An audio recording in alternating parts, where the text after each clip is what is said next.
all we got to do is just stay the course, and we'll be fine. Well, you know who I'm excited for come playoff time, and I've been hyping him up for games now. I was going to say Evan Fournier.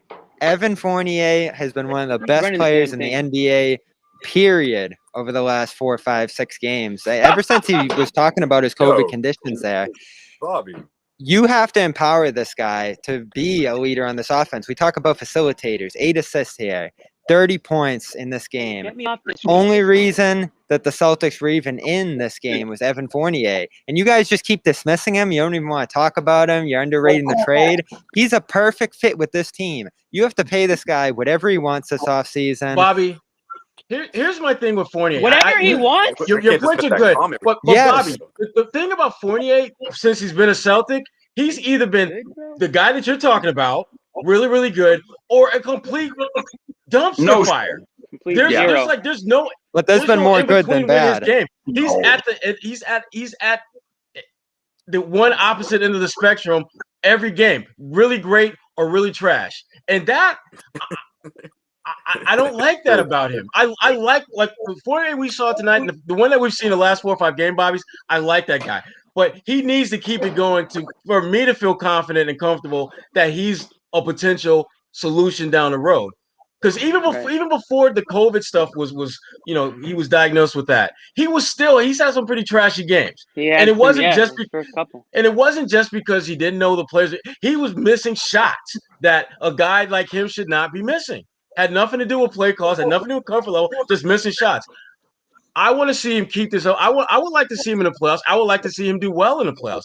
But again, I'm not sold on him just yet. I'm not. And let me say one thing. I like what I'm saying, but I'm not ready to buy. I want the lease to option, lease to purchase. I will lease him now with the option to buy later. That's how I feel exactly about it. That's exactly what this season was supposed to be, the leasing option. And it's just gone completely haywire ever since they acquired him. But I will also say this.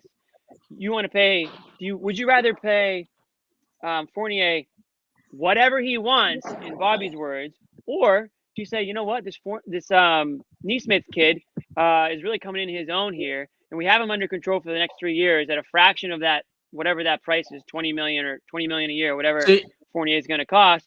And I think now you're kind of weighing the options here. Now I understand you don't want to just lose Fournier for nothing like they just did with Hayward, and they're going to be in the tax, so like it limits who they can go and sign. So there's a lot of other factors at play here. But to just simply say, oh, Fournier, here's a blank check, buddy. Whatever you want, we'll sign you for a 4-year deal. That's the leverage he has as a free agent. Now, that's a leverage that's in. Luckily, I don't think there'll be huge demand for him around the league, and that's what the Celtics can wait out on. But if they bring him back at the same price, I'm happy with that, or even 1 or 2 million more. It ultimately doesn't matter. It's just how deep you're diving into the tax. I like your point on Neesmith. That's where I come back to Smart. If it comes down to those 3 guys and you're thinking about getting Neesmith some more opportunity, you're thinking about Smart's future here in Boston, what you're going to pay him beyond next season, I think you get ahead of that one, because that is another guy you can end up losing for nothing in the ensuing offseason. I don't know what his value is going to be at this point. I thought that should have been done at the deadline. I thought that was the prime place to do it if you're going to get aggressive with a guy like that. But again, they're going to be in a tricky position here. They can bring everybody back. If they trade Smart at the deadline, you would have lost your shit. Well, it would have depended for who. I don't think Gordon was the guy. You would have lost your asshole. Flipped out. Because you wanted them to do pretty much what they did, which was bring in some talent and make a run for this. And if they had traded Smart, that's got like trading Perk vibes to me. Like you just kind of blow it up. And the difference is this team really wasn't trending in the right direction anyways at the deadline, but neither was that Celtics team when they traded. Well, I don't know. It was a little different. They were in a great position when they traded him. Yeah, we all know what happened once they traded Perk. They fell apart. And I could have seen that. I could see that same thing happening if they traded Smart. Not that it's been that great since the deadline. It certainly hasn't been. But at the time, we all would have been like, what do they do? What are they? What direction are they trying to go here? Well, I don't know what Smart's value is either. What I like about Fournier is he's solid. He's usually in control. There are those games, and Sherrod mentioned it, and even his playoff pass, which I think is tough to draw conclusions from because it was with the Magic. He did have a lot of stinkers in the postseason there. So the playoff, his performance there would be critical to that decision.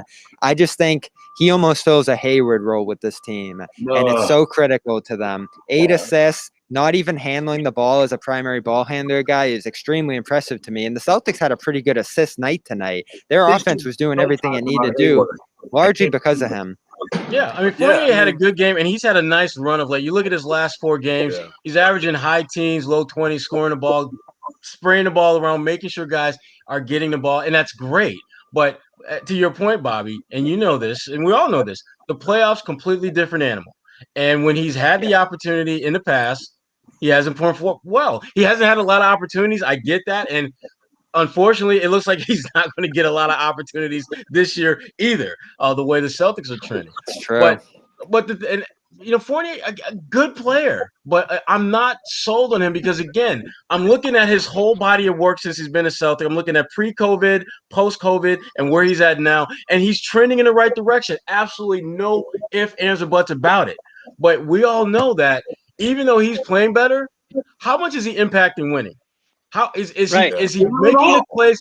And again, I'm not putting the losses on him because it's not his fault solely. But there are moments in almost every game where he'll make a mistake, whether it's a blown defensive assignment, whether it's a turnover, whether it's a missed shot that he should be making, that plants a little seed of doubt into whether this is a guy that's going to get you over the hump. The bottom line is this: Fournier is a very good player.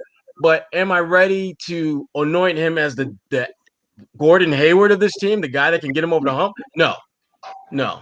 That's what I come back to. So you're going to sign Fournier and bring back a team and pay a massive tax for a roster that we know isn't good enough to even get you to the Eastern Conference Finals. Do you want to be a worse team and pay the tax? You just got to bring in the best team you can. Well, that's the key word, Bobby, team. That doesn't necessarily mean you got the best players. You got to have the best team. That needs to be more of a focus than necessarily having players with certain skill set and talent. Like, as we've talked about ad nauseum, they need tough guys. They need guys who, as Jimmy pointed out, they need some assholes in this roster. Oh, you know what? And this, again, I said this when it happened, but Trevor Ariza on the Heat, I mean, look at what he did tonight. It cost them nothing. That's a champion. That's a veteran. He goes out and finds his spot. Yep. And defends Tatum well, plays his role on both ends of the floor, and I thought was so critical to this win. You guys were confused why I was so mad when the Heat did that and got him for nothing because it's just Trevor Ariza. That's the kind of guy the Celtics need. A bench guy Trevor like Ariza that. From 7 teams ago. Yeah. Trevor Ariza from 7 teams ago. They saw tonight. Yeah. Today. And Trevor. Somebody, whether it was Spoelstra or I don't know, maybe they had it in their hearts and themselves, got up for this game. Miami understood that Boston should be coming out and playing for their lives, and instead they came out and played horse or 21. I don't know what they were playing, JV. But you know what, guys, though? Right now. Nick, this is what happens when you have veterans. Veterans understand what sense of urgency is about. You look at Miami's veteran players, they played like this game really mattered. You look at Trevor Ariza. You look at Jimmy Butler. Rod. We talked about that a couple nights ago. The team has enforcers. Like that's, guys like Iguodala last year, those guys that are going to enforce everyone to stay on the I love page. That team. Mm-hmm. Me too. Well, I think it's almost time for the locker room, man, because the rage is bubbling up. I can see it. All right. I can see it too. Forming in Nick's glasses. One last thing, guys. Brad Stevens. How are you two feeling about Brad? Nick and Sherrod, and then we'll carry on the conversation after you guys head out. How do you feel about Brad? Did anything change after this game and his approach? What's your take on it? Look. There's nothing that I saw today better or worse from Brad. This is who he is. This is his team. This is what you're getting. Fair enough. Hey, here you go. Here's my take. It won't be that short. Yo, Nick, what was the Matrix like? What was it like? Wait a minute here. Hold on a minute now. Let me tell you about Brad. Okay. Go ahead. Why, is there like a screen on my camera? No, nothing, bro. You're perfect. Go ahead. So listen, Brad Stevens. Here's my thing: is just that if you can't motivate and manage, it's the same thing I've been saying. Can't motivate and manage talented big egos. You're not made for a head coach in the NBA. I can't figure. The most frustrating thing about this team is you guys keep saying bad roster. It's the same roster as last year, and it got better at the trade deadline. So, I mean, something is clearly Same different. roster as last year. They lost Who's Hayward. not here? Ennis Cantor? Don't say well, Hayward. Please don't. Fournier was an appropriate fill-in for Hayward. Why? Oh, he just said Hayward. I thought I said don't say Hayward, please. No, I'm just. Well, it goes against your point. It's the same team. And stop calling Fournier a fill-in. Hayward didn't play at the playoffs. He didn't play in the playoffs. Yeah. Go ahead, Jimmy. Going back to Bobby's point on Fournier, how Fournier is a fill-in. He's not a fill-in. It's not interchangeable. Like, oh, he replaces Hayward completely. He's a lesser player. We can all agree on that. Well, but if he plays, he's a better player because Hayward didn't play, Jimmy. Okay, yeah. Fair point, but they need Brown. They need this whole cast intact. And they need again, Brown and Howard. Let me do the Brad thing real quick, and then I'll go, and you can talk, Bobby. So basically, we're screwed because you can't change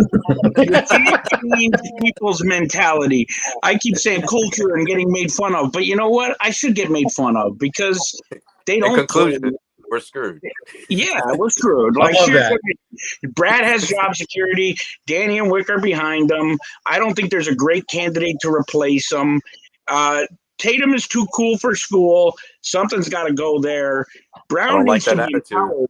I agree with Bobby on Brown being empowered. And God, please don't give up Marcus Smart because I'm not even going to watch that. I might as well watch like a merry-go-round because this is ridiculous. This is not basketball. On that note, I'm heading to the locker room. Hi guys, Cedric Maxwell here. I want to take a minute to tell you about Marigold Medical. I'm used to keeping my body in great shape, but with arthritis, even the most simple everyday tasks became unbearable. As soon as I called Marigold Medical, I knew I was in good hands. No drugs, no surgery, just an experienced team of caring professionals that wanted to get me back to doing the things I love. Make the call to Marigold Medical and get back to pain-free life.